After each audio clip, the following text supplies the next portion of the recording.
जो डेली आपका बिहार पुलिस का वीडियो अपलोड हो रहा था, उसमें आज वीडियो 12 है। ठीक है, इससे हम लोग आज फिर हम लोग इससे 10 प्रश्न पढ़ेंगे और उसको अच्छे से निचोड़ेंगे। जितने भी जीके जिस इसमें पढ़ाया जा रहा, वो बिल्कुल बिहार एसआई और बिहार पुलिस के लिए बहुत ज्यादा इंपॉर्टेंट है। ठीक है, तो शुरू करते हैं हम लोग आज पहला नंबर सवाल से। देखिएगा, पहला आपका सवाल क्या है? भारत का पहला कौन सा देश था, भारत का पहला कौन सा देश था जो टुकड़ा हुआ था, यानी कि जो अलग हुआ? सवाल आपका है, भारत का पहला कौन सा देश अलग हुआ? आपके पास ऑप्शन है बर्मा, बांग्लादेश, पाकिस्तान और अफगानिस्तान। बर्मा, बांग्लादेश, पाकिस्तान और अफगानिस्तान, ये चारों पहले जब एक में था ना, तो वो था अखंड भारत। और अखंड भारत के टुकड़ा सबसे पहली बार कौन कौन से देश के साथ हुआ, ये आपको सवाल पूछा गया। ठीक है, तो सबसे पहले हुआ था अफगानिस्तान, अफगानिस्तान। ठीक है ना। अब इसके बारे में थोड़ा डिटेल से हम लोग पढ़ते हैं। देखिए, भारत एक अखंड था। सबसे पहले भारत जो हमारा था वो अखंड भारत, और ये अखंड भारत से ना कई देश अलग हो गए, जिसमें सबसे पहला अगर जो देश अलग हुआ था, ये पहला देश अलग हुआ था डुरंड रेखा से, अफगानिस्तान। ये सब आप लोग को जानकारी होगा, है ना। सबसे पहले कौन सा देश अलग हुआ था? तो अफगानिस्तान अलग हुआ था। और ये कब अलग हुआ था जी? तो 1895। 1895 कौन सी एक बॉर्डर लाइन को खींचकर, ये बॉर्डर लाइन था डुरंड रेखा, बॉर्डर लाइन था डुरंड रेखा। ठीक है ना। देखो, सबसे पहले भारत से, अखंड भारत से जो अलग हुआ है देश, वो है अफगानिस्तान 1895 में। और कौन सी बॉर्डर लाइन के थ्रू अलग हुआ था? डुरंड रेखा। ठीक है ना।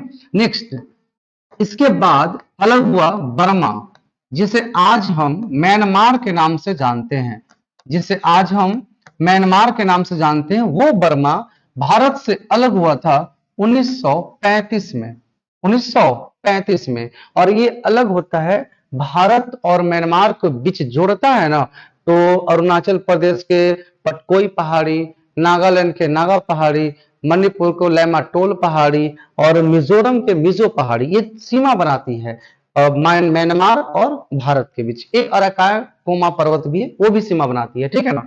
तीसरा जो अलग हुआ है भारत से, वो अलग हुआ पाकिस्तान, वो अलग हुआ है पाकिस्तान। इसका नाम होना चाहिए न पाकिस्तान, न पाक, है ना, पाकिस्तान। ये अलग हुआ है जी 1947 में, 14 अगस्त 1947 में। कौन सी रेखा से? तो रेड क्लिफ रेखा, रेड क्लिफ रेखा। अब पूछा जाएगा आपसे ना कि रेड क्लिफ रेखा कौन देश के बीच में है, तो आपको ये बताना है कि पाकिस्तान और भारत। ठीक है।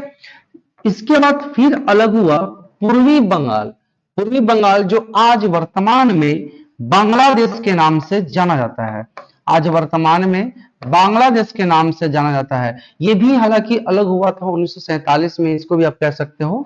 पाकिस्तान ने दो चीज मांग किया था, एक बांग्लादेश मैंने पूर्वी बंगाल, और एक पश्चिमी। ठीक है ना।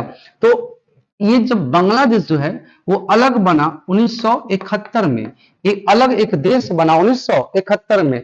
कौन सी रेखा के तहत? तो जीरो लाइन, जीरो लाइन। अगर आपसे सवाल ऐसा पूछा जाए कि अखंड माने भारत और बांग्लादेश के बीच कौन सी बॉर्डर लाइन है, तो आप बताओगे जीरो लाइन। अब इसके सवाल कैसे आते हैं ना, वो देखते हैं। बहुत सारे बच्चे बोल रहे थे कि सर आप ऐसे लिख देते हो, बट सवाल कैसे आता है वो समझ में नहीं आता। कोई बात नहीं, आज देखो पूछे जाएगा आपसे कि भारत और अफगानिस्तान के बीच कौन सी रेखा है? डूरन कब बना? 1895।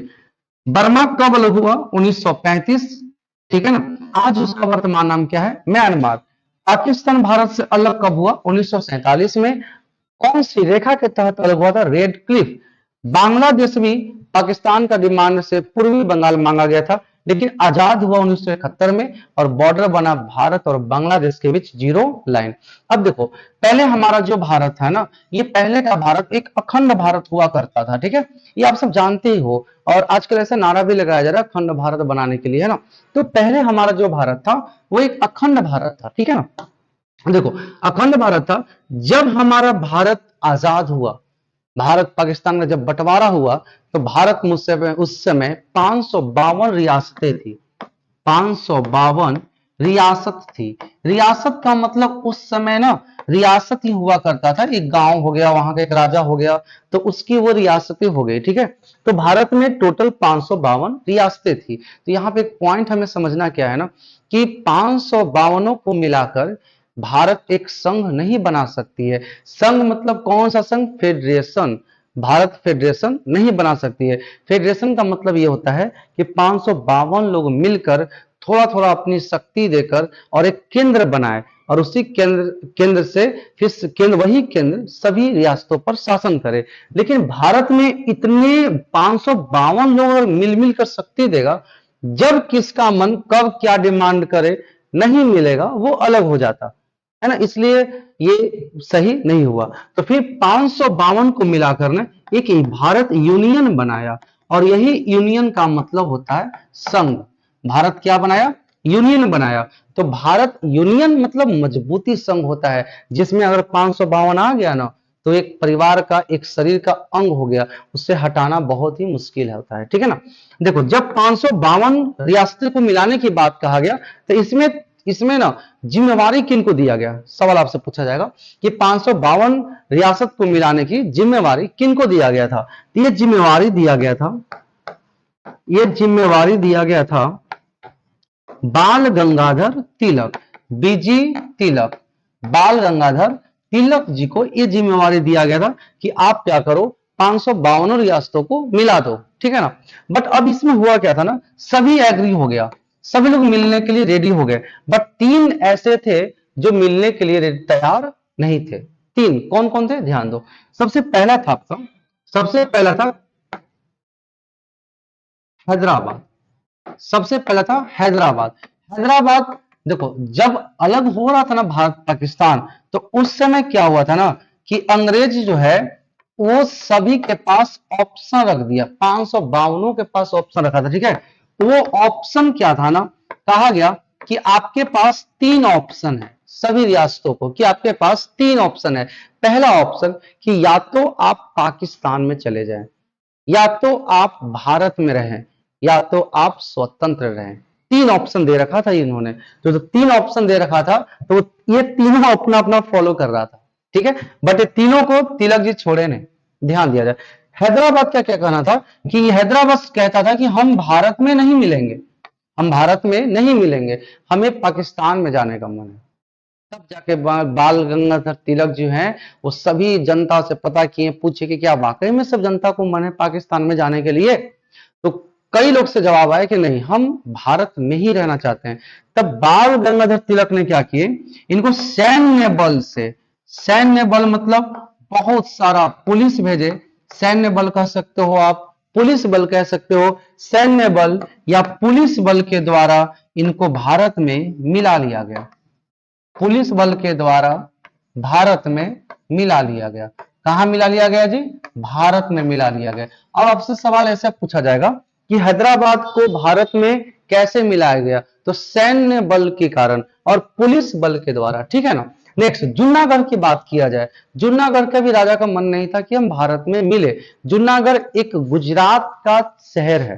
ठीक है, बट तिलक का मन था कि नहीं, हम पूरे एक को भारत में मिलाकर रहेंगे। ठीक है ना। तो जूनागढ़ को मिलाया गया जनमत संग्रह से। जनमत संग्रह मतलब होता है कि जनता के पास जाकर और जनता से राय लेकर कि क्या आपका सच में भारत में रहने का मन नहीं है, वो जनमत संग्रह करके जनता से राय लेकर भारत में इनको मिला दिया गया। जनमत संग्रह के द्वारा भारत में मिला दिया गया, मिला गया। ठीक है ना। अब नेक्स्ट देखते हैं जम्मू कश्मीर। जम्मू कश्मीर की कहानी क्या है ना, कि यहाँ पे एक राजा थे हरि सिंह। यहाँ पे राजा कौन थे? हरि सिंह राजा थे। वो हिंदू राजा थे। बाकी जितने प्रजा है ना, वो सभी के सभी प्रजा मुस्लिम था। ठीक है ना।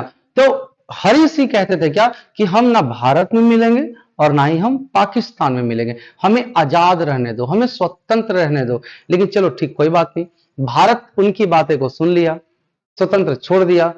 सिर्फ भारत ने सुना, पाकिस्तान तो अपना लक्षण दिखाएगा ही, जैसे आप सब देख रहे हो आजकल जो लक्षण दिखाया जा रहा है ना। तब पाकिस्तान क्या किया, आतंकवादी घुसपैठी भेजकर और जम्मू कश्मीर का कुछ हिस्सा, ध्यान समझना सब लोग, जम्मू कश्मीर का कुल हिस्सा, कुछ हिस्सा यहां पे क्या किया ना, भेज दिया आतंकवाद, यहां पे आतंकवाद भेज दिया।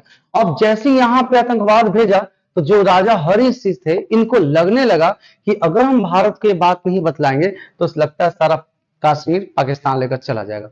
लेकिन बाल गंगाधर तिलक जी कम नहीं थे तेज, वो क्या किए थे, पहले से ही अपने सैनिकों को तैयार करके यहां पर रखे हुए थे आगे, यहां कि चलो हम कंफर्म है कि वो मदद मांगेगा। बट राजा हरि सिंह ने बाद में जैसे ही पाकिस्तानी आतंकवादी आना शुरू किया तो राजा हरि सिंह ने तिलक जी से गुहार लगाया, तिलक जी थे, जवाहरलाल नेहरू जी थे, गुहार लगाया। तुरंत तिलक जी अपना सैनिक भेजे, गोरखा सैनिक भेजे और यहां तक रोक दिए। लेकिन यहां तक आतंकवादी भारत में घुस चुका था।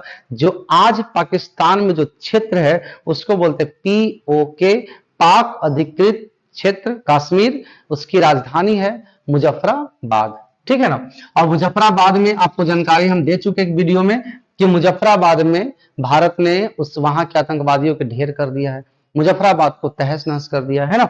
देखो कश्मीर क्या है ना, कश्मीर जो है ये कश्मीर भारत में मिला, कश्मीर को एक स्वतंत्र छोड़ दिया गया था, एक स्वतंत्र छोड़ा गया था।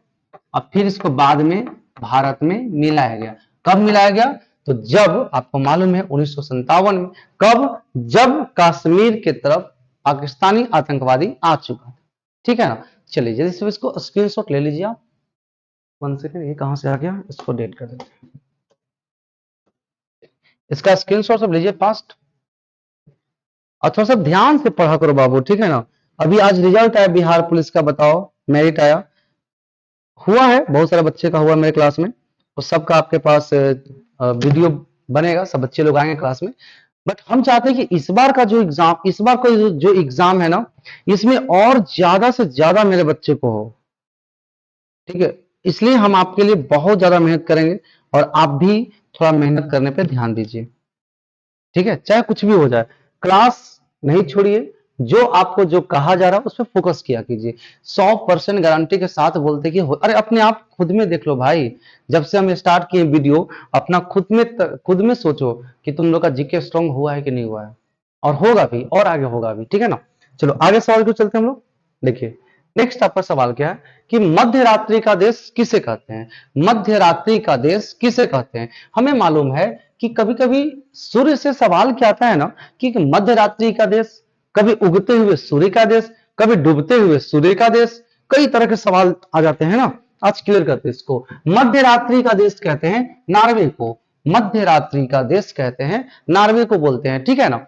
अब यहां पे समझेंगे नॉर्वे के बारे में, थोड़ा सा ध्यान देते हैं। देखो नॉर्वे जो है ना, नॉर्वे में होता क्या है कि नॉर्वे में इतना गर्म जलधारा बहती है कि वहां की मौसम जो है ना वो ठंडा होने में काफी टाइम लगता है, और अन्यथा आप जान भी सकते हो ठंडा वहां होता भी नहीं है। क्यों नहीं हो पाता है, क्योंकि वहां पे ना बहुत ज्यादा ही गर्म जलधारा बहती है वहां पे, ठीक है। देखो नॉर्वे की राजधानी ओस्लो, नॉर्वे की राजधानी कहां पे है, ओस्लो में है।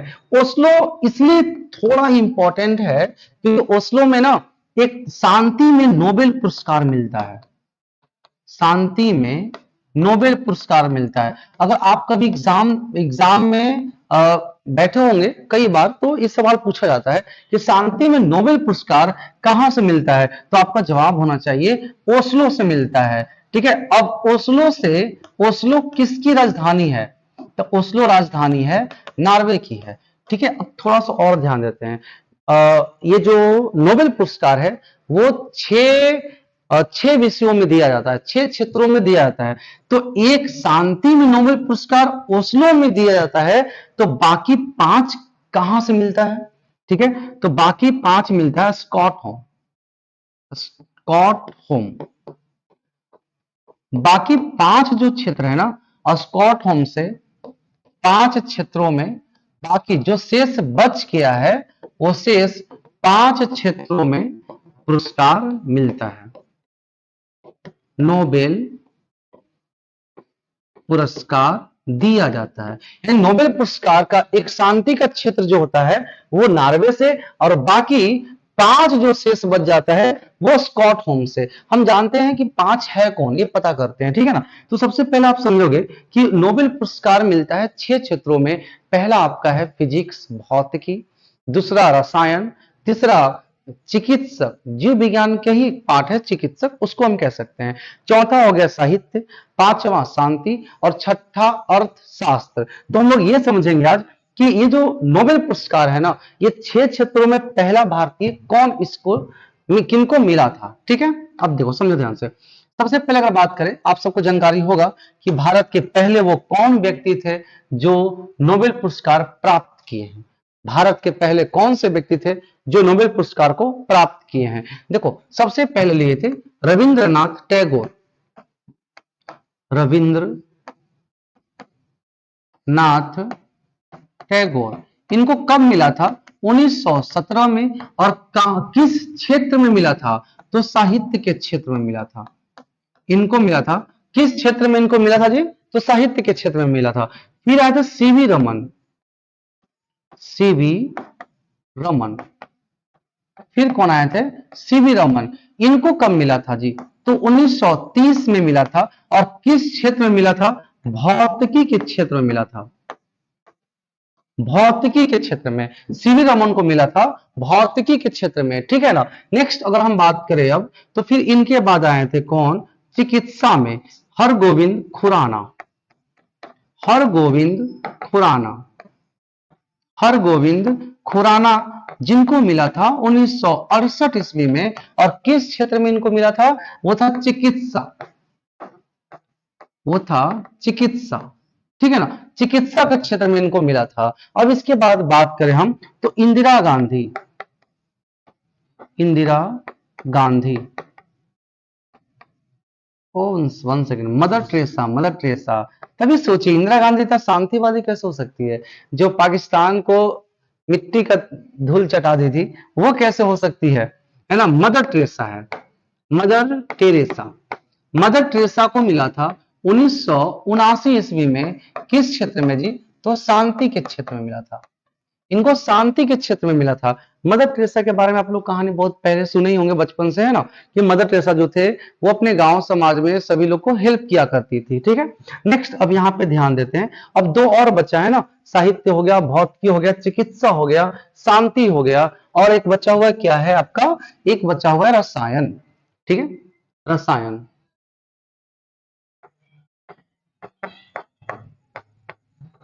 रसायन से पहले मिला था अर्थशास्त्र में, चलो ठीक है, अर्थशास्त्र। तो अर्थशास्त्र में मिला था अमर्त्य सेन। अमर्त्य सेन को, अमर्त्य सेन जो है ना, इनको मिला था 1998 में। और कौन सा क्षेत्र में मिला था? तो आप कहोगे अर्थशास्त्र के क्षेत्र में। किनको मिला था जी? अर्थशास्त्र के क्षेत्र में मिला था, ठीक है। अर्थशास्त्र के क्षेत्र में किनको नोबेल प्राइज मिला था? अमर्त्य सेन को। नेक्स्ट और लास्ट है आर वेंकट रमन। आर वेंकट रमन, इनको मिला था 2008 में। और किस क्षेत्र में मिला था जी? तो रसायन के क्षेत्र में मिला था। किस क्षेत्र में मिला था? रसायन के क्षेत्र में मिला था। आपके सवाल कैसे पूछे जाएंगे कि भारत के पहले व्यक्ति बताएं जिनको नोबेल प्राइज मिला है। तो रविंद्रनाथ टैगोर किस क्षेत्र में? साहित्य के क्षेत्र में। आपसे पूछा जाएगा कि भारत के पहले भारतीय जिनको फिजिक्स में नोबेल प्राइज मिला है, आप बताओगे सीवी रमन 1930 में। किस चीज में मिला था आपको? भौतिकी में। हरगोविंद खुराना 1968 में चिकित्सा में। मदर टेरेसा 1979 शांति में। अमर्त्य सेन 1998 अर्थशास्त्र में। आर वेंकट रमन 2008 में रसायन में। अब आप एक सवाल का हमें जवाब देना जरा, चलो हम बता ही देते हैं, अच्छा सवाल है ये। सवाल है ना कि भारत वर्ल्ड के, विश्व के पहले भौतिकी में आने वाले नोबेल प्राइज का वैज्ञानिक का नाम बताओ। एक सवाल हम आपको लिख देते हैं कहीं, बहुत अच्छा सवाल है, ठीक है। आप सब इसको स्क्रीनशॉट ले लेना, अच्छा है। देखो एक सवाल क्या है ना, पूछता है कि भौतिकी में विश्व के पहले वैज्ञानिक, विश्व के पहले जिन्हें जिन्हें भौतिकी में नोबेल प्राइज मिला, भौतिकी में नोबेल प्राइज मिला, नोबेल पुरस्कार मिला। तो बताओ जरा कौन है जिनको भौतिकी में नोबेल प्राइज पहले मिला था? वो है रोएंटसन। रोएंटसन वो कौन है? रोएंटसन है। और आपको ये जानकारी अच्छे से होगी कि रोएंटसन ने किस चीज का खोज किया था? तो रोएंटसन ने खोज किए थे एक्स रे का। रोएंटसन ने एक्सरे का खोज किए थे, एक्स किरण, एक्स रे। स्क्रीनशॉट ले लीजिए।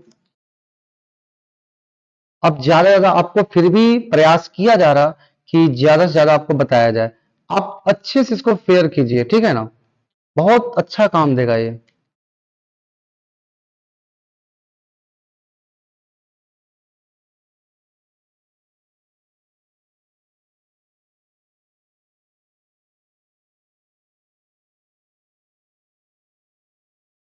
चलिए हो गया, आगे देखें। देखो नेक्स्ट आपका है सवाल 3 नंबर सवाल कि शिल्प वेद किस वेद का उपवेद है? शिल्प वेद किस वेद का उपवेद है? बहुत ही बेहतरीन सवाल है। आपको सबको कंप्लीट पता होगा कि वेद कितने हैं जी, है ना?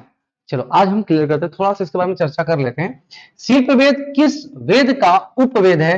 तो यह है शिल्प वेद किस वेद का उपवेद है? तो अथर्ववेद का। कौन सा वेद का है जी? अथर्ववेद का है। जरा ध्यान से हम समझेंगे इसको कि वेद पहले है कितना। आपका वेद था ऋग्वेद, उसके बाद है यजुर्वेद, सामवेद और चौथा क्या आपका है? अथर्ववेद। ये जो ऋग्वेद है, ऋग्वेद को उपवेद सबका हम क्लियर कर लेते हैं यहाँ पे, है ना? उपवेद किसका किसका क्या होता है क्लियर कर लेते हैं। ऋग्वेद का उपवेद है आयुर्वेद, आयुर्वेद, ठीक है। उसके बाद यजुर्वेद का है धनुर्वेद, धनुर्वेद, डाउट बिल्कुल नहीं होना चाहिए किसी को, है ना? सामवेद का है गंधर्व वेद, गंधर्व वेद। और अथर्ववेद का है शिल्प वेद, शिल्प वेद। ये चार जो वेद है, ये चारों वेद का उपवेद है। अब कभी सवाल आपसे पूछा जाएगा कि ये जो वेद है इनके पढ़ने वालों को क्या बोलते हैं? जो पढ़ने वाले होते हैं उन्हें क्या कहा जाता है? ठीक है, ऋग्वेद को पढ़ने वालों को बोलते हैं होत्री। आपसे सवाल ऐसे पूछा जाएगा कि ऋग्वेद को पढ़ने वालों हम क्या बोलते हैं? तो होत्री बोलते हैं। ऋग्वेद के पढ़ने वालों को हम क्या बोलेंगे?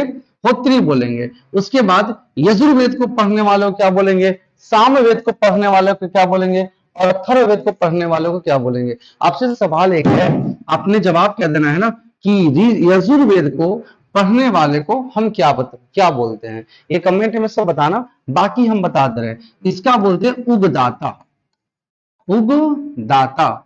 और इसको बोलते हैं ब्रह्मा, ठीक है, ब्रह्मा बोलते हैं इसको। तो आपको जवाब क्या देना है? यजुर्वेद के पढ़ने वाले को क्या बोला जाता है, ठीक है ना? अब देखो ऋग्वेद में किसकी चर्चा है? तो ऋग्वेद में चर्चा है ऋचाओं की, या आप कह सकते हो मंत्र की। किसकी चर्चा है?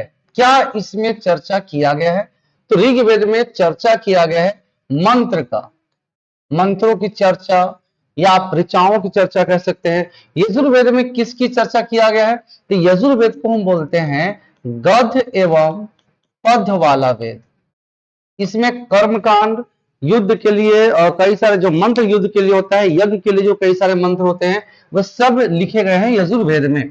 सामवेद जो है इसमें गाई जा सकने वाली वेद इसको बोलते हैं। आपसे सवाल ऐसा पूछा जाएगा कि गाई जा सकने वाली वेद कौन है? तो इसे बताना है सामवेद। अथर्ववेद क्या है? इसमें जादू टोना, जादू टोना, वशीकरण, है ना, ये सब की चर्चा जो है वो अथर्ववेद में है। किसी को जादू करना, टोना करना, किसी को अपने वश में कर लेना, ये सब जो चीजें हैं वो बताई गई अथर्ववेद में। अब जरा सा ध्यान देते हैं, पहले था वेद त्रयी, उसके बाद क्या हुआ कि एक और वेद, नया वेद बना, यानी कि नया वेद या आप कह सकते हो बाद का वेद कौन बन गया? अथर्ववेद।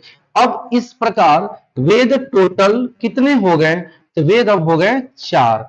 अब वेद से आपसे और क्या सवाल आएगा ना कि वेद के रचयिता कौन है? वेद के रचयिता कौन है? तो वेद के रचने वाले कोई नहीं है, इसका ज्ञात नहीं अभी तक है। लेकिन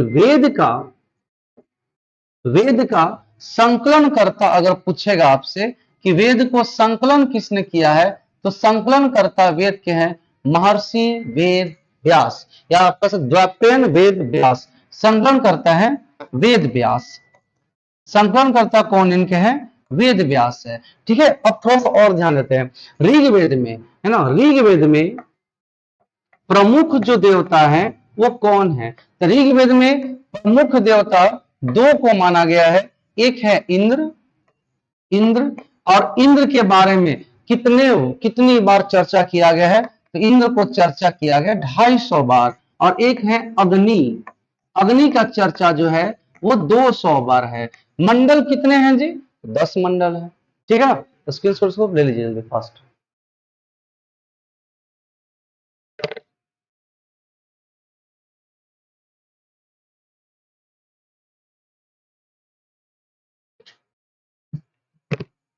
चलिए, हो गया? ठीक। 4 नंबर जो सवाल आपका है, ये देखो, मनुष्य की हृदय एक धड़कन में या एक बार धड़कने में कितना समय लगता है? हमें जहां तक ये पता है कि आप सब जानते होंगे कि 1 मिनट में 72 बार, 1 मिनट में कितनी बार? 72 बार हृदय की धड़कन धड़कती है। बट आपसे सवाल क्या पूछा गया ना कि हृदय एक धड़कन में कितना समय लगता है धड़कने में? ठीक है, इसका सही आंसर है 0.8 सेकेंड। जैसे 1 मिनट में 72 बार धड़का, तो एक बार धड़कने में कितना समय लगा जी? तो 0.8 सेकेंड। ठीक है ना, समझो इसके बारे में। देखो, हृदय जब एक बार धड़कती है, ठीक है, एक बार धड़कने में, जब एक बार हृदय धड़का तो कितने मिलीलीटर आपका ब्लड हृदय से बाहर गया? जैसे होता है क्या ना कि आपका जो ब्लड है, यहाँ पे 2 निलय है, 2 अलिंद है। ठीक है, जब निलय पंप करता है तो ब्लड बाहर निकलता है, वही पंप करने को बोलते हैं धड़कना। ठीक है, एक बार धड़कने में 70 मिलीलीटर ब्लड बाहर निकलता है। 70 मिलीलीटर, एक बार धड़कने में 70 मिलीलीटर। अब ध्यान देते हैं, रक्त जो है, हमारा रक्तचाप है कितना? तो सबसे पहला एक सवाल आपसे ये भी पूछा जाता है ना कि रक्तचाप को मापते किससे हैं? तो रक्तचाप को मापते हैं स्फिग्नोमैनोमीटर। रक्तचाप को मापते हैं स्फिग्नोमैनोमीटर। ये सब भूलना नहीं बिल्कुल। ठीक है, स्फिग्नोमैनोमीटर, रक्तचाप को हम मापते हैं स्फिग्नोमैनोमीटर से। ठीक है, अब आपसे सवाल एक और क्या आएगा इसमें कि रक्तचाप हमारा है कितना? तो रक्तचाप है 120 बाई 80। 120 बाई 80, इसे क्या बोलते हैं ना, 120 को बोलते हैं, ये जब हमारा बीपी ब्लड प्रेशर है तो आपका ब्लड प्रेशर हाई होना चाहिए 120, अगर उससे ज्यादा है तो आपका ब्लड प्रेशर हाई हो गया। न्यूनतम होना चाहिए 80, अगर आपको उससे भी कम है समझो आपको ब्लड प्रेशर लो है, बीपी आपका लो है। तो 120 बाई एक्स केवल कितना होना चाहिए जी? 80 होना चाहिए। नेक्स्ट, अब यहाँ पे ध्यान दो, हृदय के बारे में ध्यान देते हैं। हृदय जो है, आप जानते हो कि ब्लड जो है ना, ब्लड कहाँ जाता है? हृदय में जाता है। ब्लड का थोड़ा आवागमन देख ले, क्या देख लिया जाए? ब्लड का आवागमन थोड़ा देख लेते हैं। देखो, हृदय और केशिका, हृदय और केशिका, ब्लड जो हमारा है ना, ब्लड हमारा 2 नसों में जाती है। एक नस का नाम है शिरा और एक नस का नाम है धमनी। शिरा जो होता है वो हमारे जो हाथ है इसके ऊपर वाले जो पतली नस है, जो हमें हल्का ब्लू ब्लू कलर का दिखता है, जिसमें CO2 पाया जाता है, ये पतली नसों को बोलते हैं हम शिरा। बट जो अंदर ऐसे देखोगे तो अंदर यहाँ पे जो मोटा है उससे बोलते हैं धमनी। इसमें रेड ब्लड, इसमें ना ऑक्सीजन पाया जाता है। ठीक है, इसलिए रेड होता है। तो कैसे केशिका से हृदय तक ब्लड जाता है, थोड़ा सा देखते हैं ध्यान से। ठीक है, हमारा ब्लड कैसे शुद्ध होता है, ठीक है, देख लो। सबसे पहले समझेंगे, आपको वैसे ही बनाते हैं सब। ठीक है, देखो, सबसे पहले केशिका से जाती है छोटी सीरा। ठीक है, केशिका से छोटी सीरा, ब्लड आपको कहां गई? केशिका से छोटी सीरा। इसके बाद कहां गई? तो सीरा में गई। इसके बाद कहां गई? सीरा। फिर कहां गई? महासीरा। मतलब हल्का धीरे धीरे ना नस हमारा मोटा होते चला जाता है। ठीक है, महासीरा। फिर इसके बाद कहां गया? इसके बाद फुफ्फुस धमनी के द्वारा ठीक है। इसके बाद फुफ्फुस धमनी के द्वारा, ये आप कह सकते हो फुसफुस धमनी, देखो अच्छे से लिखते हैं ना, फुसफुस धमनी, फुसफुस धमनी के द्वारा आपका ब्लड कहां चला गया जी, हृदय में चला गया। और फिर हृदय से जो ब्लड बॉडी में जाता है ना, वो कैसे जाता है, थोड़ा ध्यान समझना हम लोग, ये जाती है फिर फुसफुस सीरा, ठीक है, फुसफुस सीरा, और फुसफुस सीरा से ये फिर गया महासीरा, सॉरी फुसफुस, हाँ फुसफुस सीरा से ये फिर गया महाधमनी, महाधमनी, ठीक है, इसका फिर गया धमनी, और धमनी के बाद फिर जाता है छोटा धमनी, छोटी धमनी, और फिर इसके बाद कहां चला गया जी, केशिका में चला गया। ब्लड हमारा कैसे बॉडी से जाता है हृदय में, और हृदय से कैसे जाता है बॉडी में, यहां आपको बताया गया है। ये जो केशिका है, केशिका पतली पतली नसें को, और वहां से हल्का मोटा हुआ छोटी सीरा बना, फिर सीरा बना, फिर महासीरा, और फुसफुस धमनी से पहुंच कहां गया, हृदय में। ये जो जा रही है ना, ये अशुद्ध ब्लड है, यह है अशुद्ध ब्लड, और हृदय में जाने के बाद शुद्ध हो जाती है, और शुद्ध होकर फिर निकलती है, और फिर जाती है पूरा बॉडी में फैल जाती है। आपसे सवाल ऐसा पूछा जाएगा ना कि बॉडी से हृदय के पास कौन ब्लड को ले जाता है, आप बताओगे सीरा, लेकिन हृदय से बॉडी में कौन लेकर जाता है, तो आप बताओगे धमनी। ठीक, इसके बारे में और भी सवाल है, बट कभी और सवाल पूछा जाएगा इसके डिटेल से, तो आपको हृदय कैसे काम करता है वो बता दिया जाएगा। ठीक है, अब देखो थोड़ा सा और एक सवाल इसमें आते हैं, दिख रहा ना, ठीक, देखो हृदय के बारे में अगर बात करें तो हृदय का 1 मिनट में 72 बार धड़कता है। 1 मिनट में कितनी बार धड़कता है जी, 72 बार धड़कता है। फिर एक सवाल करें कि सबसे पहले कृत्रिम हृदय कौन था, कृत्रिम हृदय कौन था। हम ना चाहते कि आपसे सवाल हल्का सा भी छूटे, जितना हो सके हम आपको बताने का प्रयास करते, ठीक है। कृत्रिम हृदय कौन है, तो जार्विक 7। कृत्रिम हृदय कौन है, तो जार्विक 7। कृत्रिम हृदय कौन है, तो जार्विक 7। कृत्रिम हृदय कौन है, तो जार्विक 7। अब आपसे सवाल कभी ये भी पूछ देगा ना कि सबसे पहले कृत्रिम हृदय बनाया कौन, तो सबसे पहले बनाए थे कौन, ये थे क्रिश्चियन बर्नार्ड। क्रिश्चियन बर्नार्ड सबसे पहले किन्होंने बनाया था, क्रिश्चियन बर्नार्ड। आपसे सवाल पूछा जाएगा कि पहली कृत्रिम हृदय किसने बनाया, तो क्रिश्चियन बर्नार्ड ने। फिर आपसे सवाल पूछ देगा कि पहला भारतीय किसने बनाया, है ना, कुछ भी सवाल का कोई और छोर नहीं है। अरे बाबा देखो, पूछ देगा पहले भारतीय डॉक्टर बताएं जिन्होंने, या पहले भारतीय वैज्ञानिक, पहले भारतीय चिकित्सक बताएं जिन्होंने कृत्रिम हृदय बनाया, तो भारतीय का अगर चर्चा होगा तो डॉक्टर वेणुगोपाल, डॉक्टर वेणुगोपाल इन्होंने बनाया था, डॉक्टर वेणुगोपाल ने बनाया था। ठीक है ना, इतना काफी है ना आज के लिए, तो आप सभी लोग स्क्रीनशॉट इसको ले लीजिए अच्छे से, जल्दी फास्ट,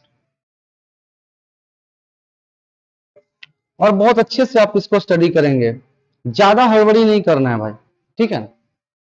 स्क्रीनशॉट सब ले लिए, आगे देखते हैं 5 नंबर सवाल। ये कहता है माइकोलॉजी में ना किसका अध्ययन होता है, माइकोलॉजी में किसका अध्ययन होता है। आपको जहां तक पता होगा माइकोलॉजी, पाइकोलॉजी, बहुत सारे लॉजियां आते हैं, उस समय किनका अध्ययन होता है ये आपको जानकारी होगा, बट आपको कंप्लीट के लिए हम सारे अध्ययन आपको बता देते हैं, ठीक है। उसको याद करना है, रटना है इसको, लेकिन उसके लिए भी हम आप प्रयास करेंगे कि आपको ट्रिक बताएं, ठीक है। माइकोलॉजी कवक, माइकोलॉजी कवक, माइकोलॉजी किसका होता है अध्ययन, कवकों का होता है। कवकों का अध्ययन किसमें होता है, तो माइकोलॉजी में होता है, ठीक है। सारा लिस्ट बाय लिस्ट हम लिख दें, चलो ठीक है, लिस्ट बाय लिस्ट सबको हम लिख देते हैं। सबसे पहले बात करते हैं एपीकल्चर, ठीक है, देखो एपीकल्चर, एपीकल्चर।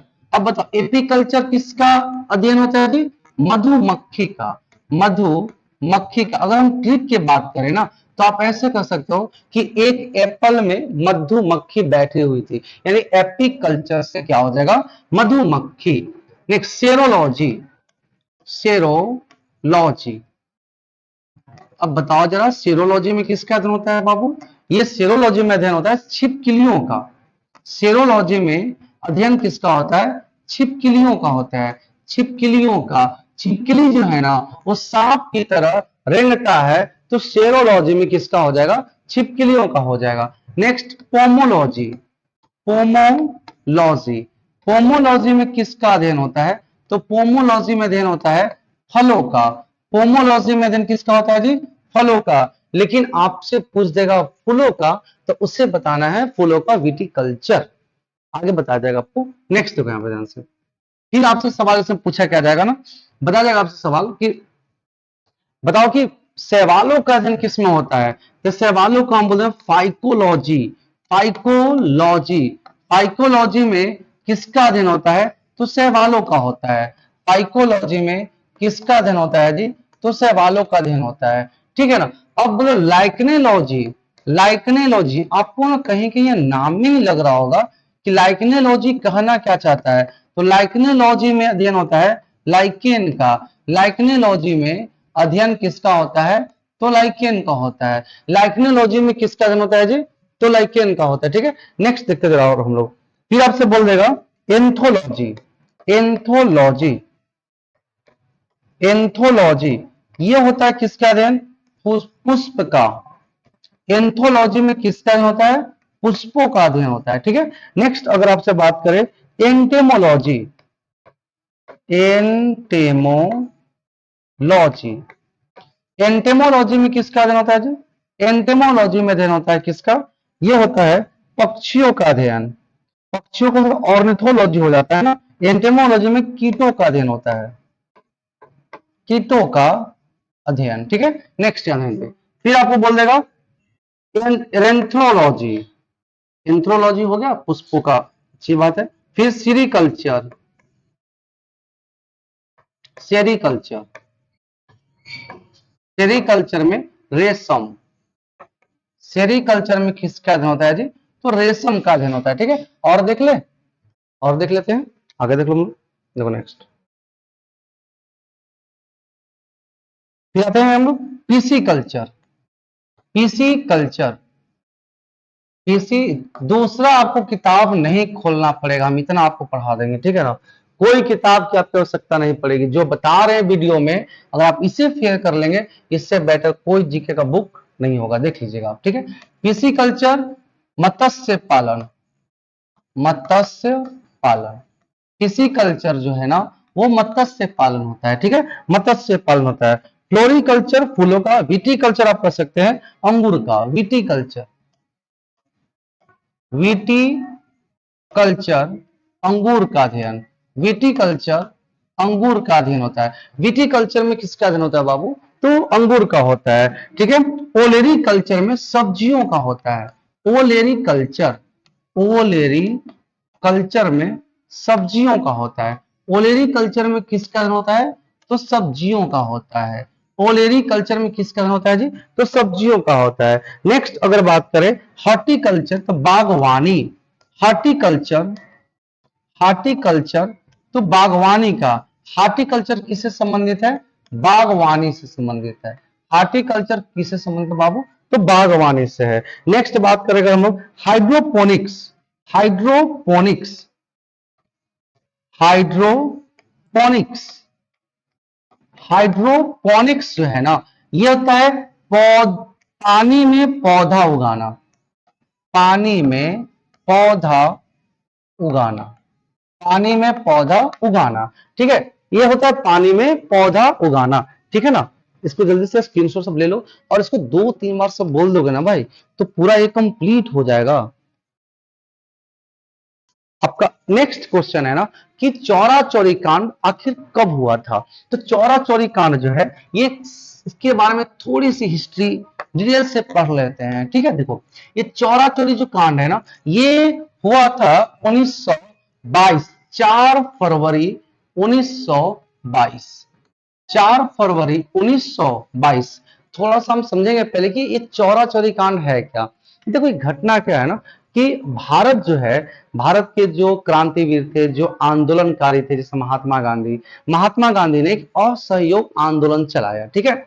और एक बात आप ध्यान में रखो, अगर जब आप आंदोलन चला रहे हो तो आंदोलन अगर शांति से चलाओगे तो कोई भी सरकार का यह ताकत नहीं है कि आप पे लाठी बरसा दे, आप पे मतलब कुछ भी कर दे। ऐसा कोई सरकार का ये क्षमता है ही नहीं, संविधान में इतना उनको अधिकार दिया ही नहीं गया। लेकिन अब समझेंगे, अगर आप आंदोलन कर रहे हैं और आपकी आंदोलन अगर उग्र हो गई, आपकी आंदोलन ने कुछ गलतियां कर दी, आपकी आंदोलन ने पत्थरबाजी कर दिया, आपकी आंदोलन ने कुछ ऐसा घटना कर दिया जिनसे सरकार का प्रॉब्लम हुआ, तो सरकार आपको छोड़ेगी नहीं। एक बात को ध्यान रखना है, ठीक है ना। तो जब असहयोग आंदोलन शुरू किया गया था, तो महात्मा गांधी का कहना था कि सभी लोग ना शांति से आंदोलन करेंगे, अंग्रेज सामने रहेगा, पुलिस सब लोग सामने रहेगा, उससे बहस नहीं करना है, ना ही उससे लड़ना है, बस अपना आंदोलन करना है, आंदोलन करना है। लेकिन आपको बता दें एक बात कि महात्मा गांधी नरम दल के थे, लेकिन बहुत ऐसे वहां पे थे जो गरम दल के थे। उन लोग से बर्दाश्त, नारा जोश जोश में नारा लगा लगा के जो पुलिस सामने सब थे, वो सब पुलिस को बार बार नारा लगा, तो पुलिस चीर रहा, वहां पे भगाना चाह रहा, लेकिन भगा कैसे सकता है, ये तो शांति से आंदोलन कर रहा। और पुलिस जानबूझ के ऐसा करती है, उकसाती है कि ताकि आप उकसो, कि हमें मौका मिले आपको मारने का, भगाने का, आंसू गैस छोड़ने का, लाठी बरसाने का, ठीक है ना। तो उस समय हुआ क्या कि उग्र हो गए और एक दो झाप धरा दिए, गरम दल के थे, पनक गए, दो तीन झाप धरा दिए। अब पुलिस एक्शन ले लिया। जब पुलिस एक्शन लिया तो वहां तो उस समय तो बहुत सारी भीड़ थी वहां पे ना, सारे जनता उसके पीछे पीछे पुलिस के भागने लगे, खदेड़ने लगे मारने के लिए। अब पुलिस घुस गया अपने ही जेल में, और अपने ही जेल में जाने के बाद क्या किया ना कि अपने जेल को ना अंदर से ताला बंद अंदर बैठ गए। अब बाहर से सब जनता लोग बिखियाल है मारने के लिए, एकदम पूरा मार रहा, तो पहुंचेगा, बहुत बड़ा पहले जेल हुआ करता था ना, सब अंदर घुसा हुआ है, ठीक है। अब उस समय हुआ कहते पहले एक चीज और जान लीजिए, पहले का जेल ये 10 बाई 10 नहीं होता था। 10 बाई 10 इसलिए नहीं होती थी क्योंकि 10 बाई 10 में एक दो, अब ना एक दो कैदी रहते हैं, पहले तो जो भी बाहर कुछ किया सीधे जेल में डाल दो, बड़ा बड़ा जेल बना हुआ था, ठीक है ना। तो जेल के अंदर ना बंद करके ताला, सब पुलिस अंदर घुस गया था, ठीक है। अब उसके बाद जनता लोग बाहर आया, बाहर जनता लोग आकर क्या किया ना कि पुलिस को बाहर से ही पुलिस थाना को ताला मार दिया, और उसका मिट्टी तेल छिड़क कर आग लगा दिया। इस प्रकार 22 पुलिस मारे गए, जिसमें एक दरोगा था, माने एक प्रभारी था, और 21 पुलिस सिपाही थे, सब मारे गए। उसी समय महात्मा गांधी को ऐसा लगा कि नहीं, हमारा जो आंदोलन था वो आंदोलन अब उग्र हो गया है, इसलिए महात्मा गांधी ने असहयोग आंदोलन को वापस ले लिए थे, ठीक है। ये देखो 4 फरवरी 1922 को जो हुआ था, ये कहां हुआ था, चौरा चौरी नामक स्थान जो है ना, ये चौरा चौरी नामक स्थान ये है कहां पे, तो ये है गोरखपुर में। चौरा चौरी जो है ये गोरखपुर में है। और गोरखपुर आपको बहुत कंप्लीट जानकारी इसके बारे में होगा कि गोरखपुर जो है ये यूपी में है, और यहाँ का सांसद गोरखपुर का कौन है, रवि किशन, है ना। चलिए ठीक है, आगे देखते हैं। ये चौरा चौरी जब कांड हुआ ना, तो इसी कारण माने यही कारण बना कि असहयोग आंदोलन वापस ले लिया गया। असहयोग आंदोलन वापस ले लिया गया, वापस ले लिया गया। अब पूछा जाएगा आपसे कि महात्मा गांधी ने असहयोग आंदोलन वापस क्यों लिया था, क्या कारण ऐसा हो गया था, तो चौरा चौरी कांड हो गया था।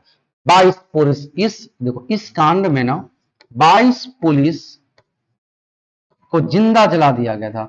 22 पुलिस को जिंदा जला दिया, हम भूंज दिया को, है ना, जिंदा जला दिया गया। 22 पुलिस को जिंदा जला दिया गया। तब महात्मा गांधी, आपको बताइए महात्मा गांधी बहुत नरम दल के थे, उनको लड़ाई झगड़ा से कोई मतलब नहीं था, तो उन्होंने ना ये असहयोग आंदोलन वापस ले लिया, क्योंकि उनका जो ये आंदोलन था वो शांतिपूर्वक था, बट शांतिपूर्वक बचा नहीं, इन्होंने वापस ले लिया, ठीक है। अब देखो असहयोग आंदोलन जो है ना, ये कब हुआ था, तो अब सब जानते हैं 20 से 22 के बीच में, 1920 से 1922 के बीच में, ठीक है। तो आपको एक सवाल बताना क्या है, आप एक कमेंट में बताओगे, बहुत अच्छे से कमेंट सब देना जरूर, जो भी वीडियो देखेंगे, ताकि आप बताओ, हमें ऐसा लगे कि आपको याद है ना। आपको बताना क्या है कि महात्मा गांधी ने सविनय अवज्ञा आंदोलन, सविनय अवज्ञा आंदोलन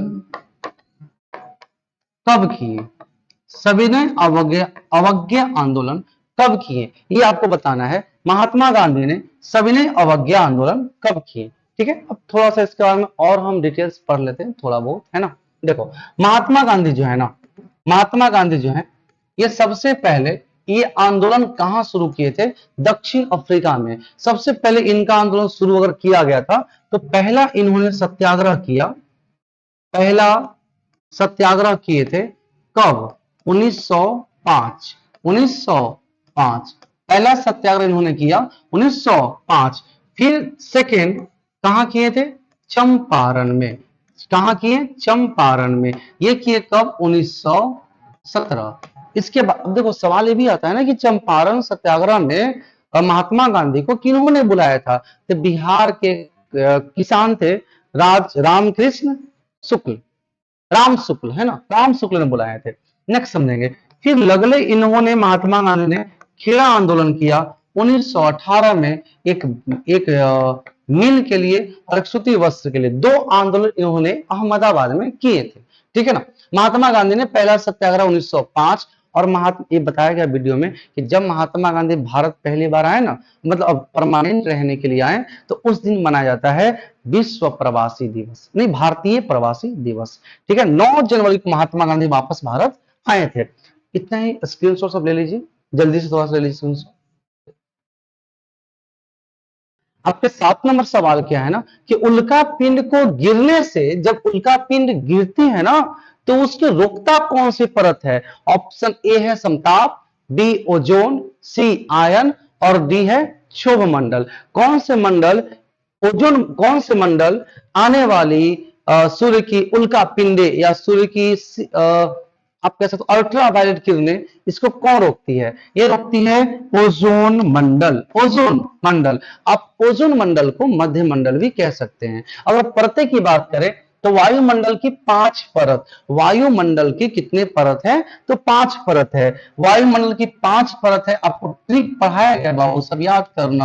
आपको बता दिया जाए एक बात कि जो हमने एक शॉर्ट्स वीडियो बनाया है और उसमें टारगेट है 500 ट्रिक्स का। जब भी मन ना लगे संडे को शॉर्ट्स वीडियो ओपन कीजिए और प्ले करते करते देख लीजिए। अगर 20 वीडियो, अभी 19 वीडियो अपलोड हुआ है, आप 19 मिनट समय लगेगा, उतना ट्रिक आपके हाथ में एकदम दिमाग में आ जाएगा, है ना। आप ये सब देखते रहो, ठीक है। छोड़ सबको, छोड़ सबको वो ओ आया बाहर, छोड़ सबको वो आया बाहर। और एक बात और जान लीजिए, जिसको ये ट्रिक याद भी होगा ना, जो मेरे पुराने स्टूडेंट जिनको याद होगा, वो फिर भी इसको सुनेंगे पढ़ेंगे, आपके रिवाइज होते चला जाएगा, ठीक है ना। देखो छोड़ से क्या होगा, क्षोभ मंडल। छोड़ से आपका हो गया क्षोभ मंडल। छोड़ से आपका क्या हो गया जी, क्षोभ मंडल। अब इसके बारे में जानकारी आपको इसमें दे दिया जाएगा।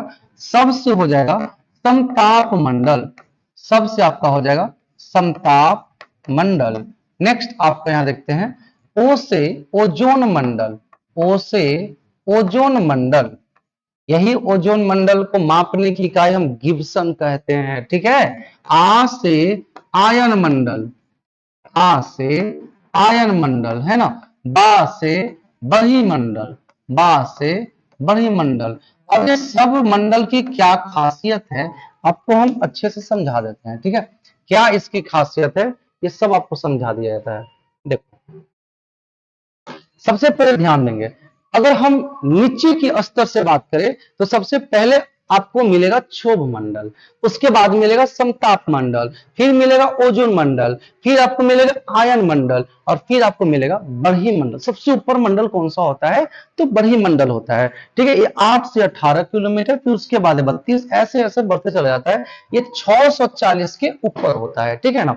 ध्यान समझना, क्षोभ मंडल में क्या क्या होती है, तो क्षोभ मंडल में मेघ गर्जन, मेघ जो बादल गरजता है ना, आपको क्या लगता है बारिश कहां से आता होगा, बारिश का यहां से गिरता है, यहां से गिरता है नहीं, सबसे निचला स्तर से क्षोभ मंडल से बारिश गिरती है, ठीक है।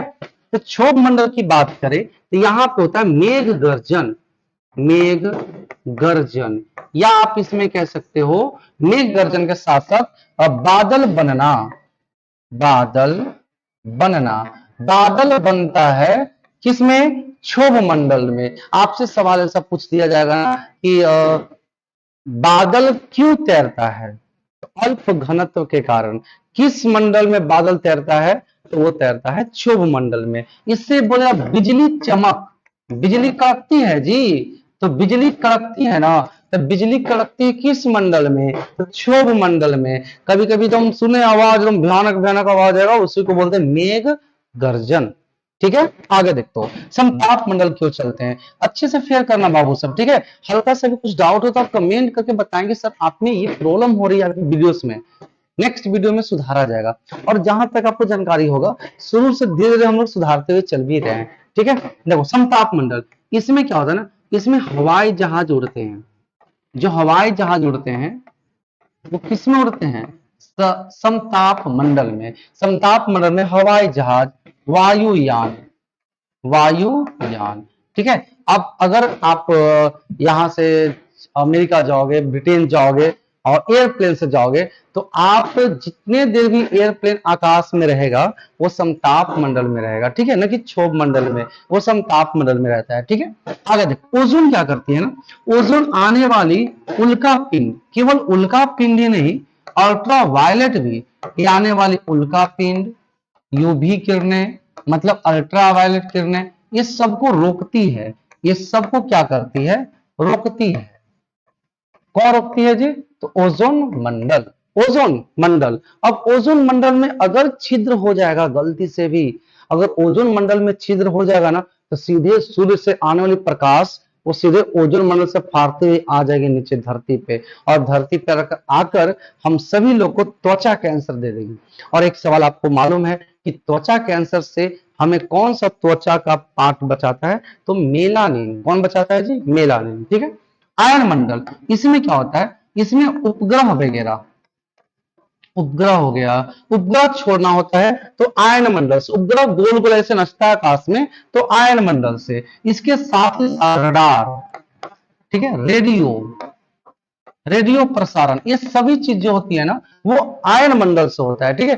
बड़ी मंडल की बात करें, ये सबसे बाहर का मंडल है, ये सबसे बाहर का मंडल है। सबसे ऊपर कौन? बहिमंडल, और सबसे नीचे कौन? क्षोभ मंडल, ठीक है ना। अब इससे और भी सवाल कुछ देख ले, ठीक है, देख लेते हैं, यहां पे समझेंगे नेक्स्ट हम लोग। अगला पॉइंट समझते हैं। कह रहे हैं कि ओजोन को, ओजोन की माप किससे होती है? ओजोन की मोटाई किससे मापी जाती है? ओजोन की मोटाई किससे मापी जाती है? ओजोन की मोटाई मापी जाती है गिब्सन से। ओजोन की मोटाई किससे मापी जाती है जी? तो गिब्सन से। गिब्सन एक मात्रक है, किस चीज का मात्रक है ये? तो ओजोन की मोटाई मापने की मात्रक है। ओजोन, अभी ओजोन का छिद्र जो है ना, ये घटना अंटार्कटिका में हुआ था। कहां पे हुआ था ये? अंटार्कटिका में। अंटार्कटिका एक ऐसा महादेश है जहां पे लोगों का जीवन संभव नहीं है, ठीक है। स्क्रीनशॉट इसको ले लीजिए।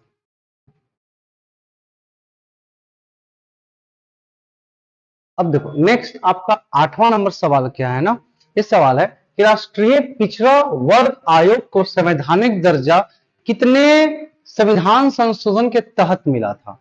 बहुत ही लाजवाब प्रश्न है। ये सब प्रश्न जो है ना बहुत ही मतलब बिहार ऐसे का प्रीवियस है और ढूंढ ढूंढ कर लिखा गया सवाल है, ठीक है। देखो राष्ट्रीय पिछड़ा वर्ग आयोग का संवैधानिक दर्जा किस संशोधन के तहत मिला? 101, 102, 103 और 104। हम 100 के बाद जितने भी संविधान संशोधन हुआ है वो सारा पढ़ लेते हैं, ठीक है ना।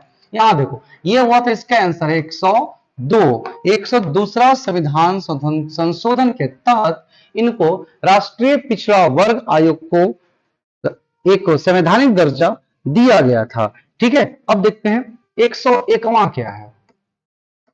101वां पहली बात आप समझोगे 2016 में हुआ। 102वां जो है ये 2018 में हुआ। 103वां जो था ये 2019 में हुआ। 104वां जो है ये भी 2019 में हुआ, लेकिन 21 जनवरी 2020 तक इसको मान्यता था, ठीक है ना, पारित करने का। इसको भी 2019 ही मान लेते हैं, ठीक है ना। अब देखो 105वां हुआ था 2021 में, और 106वां जो हुआ था ना ये हुआ था 2026-24 में, ठीक है। बहुत ही बेहतरीन तरह के आपको बताने वाले पूरा का पूरा क्लियर करना चाहते हैं, हल्का सा भी आपको दिक्कत नहीं होने देंगे, 0% भी अगर आपको दिक्कत हो तो आप हमें तुरंत बताओ, ठीक है ना।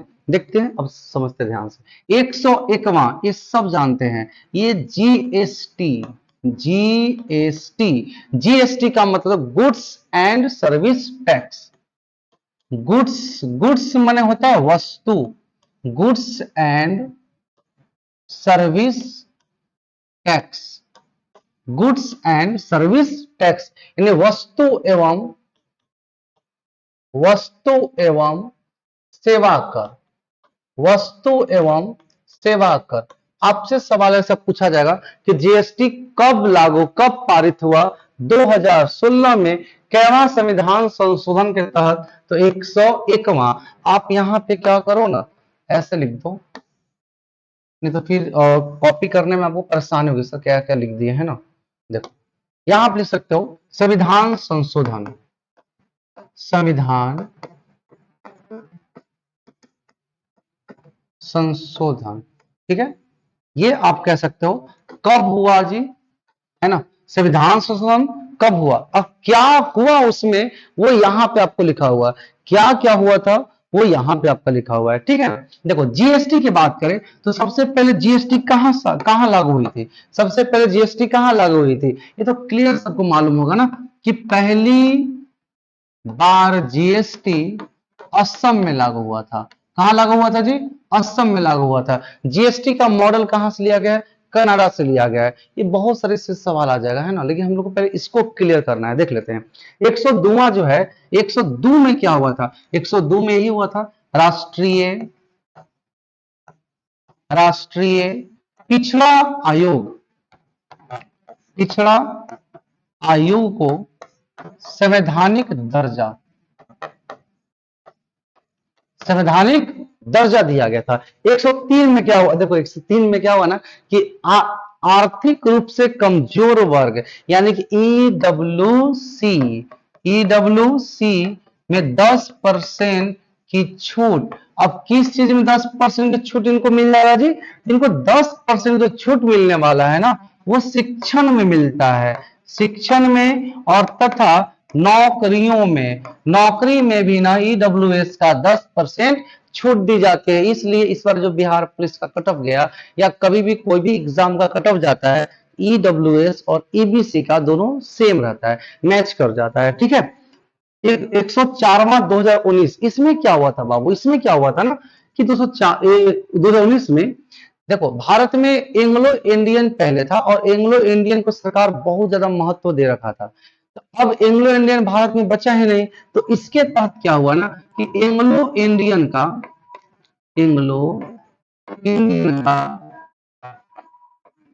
आरक्षण समाप्त कर दिया गया। पहला काम यही हुआ था, आरक्षण समाप्त कर दिया गया था, ठीक है, समाप्त किया गया।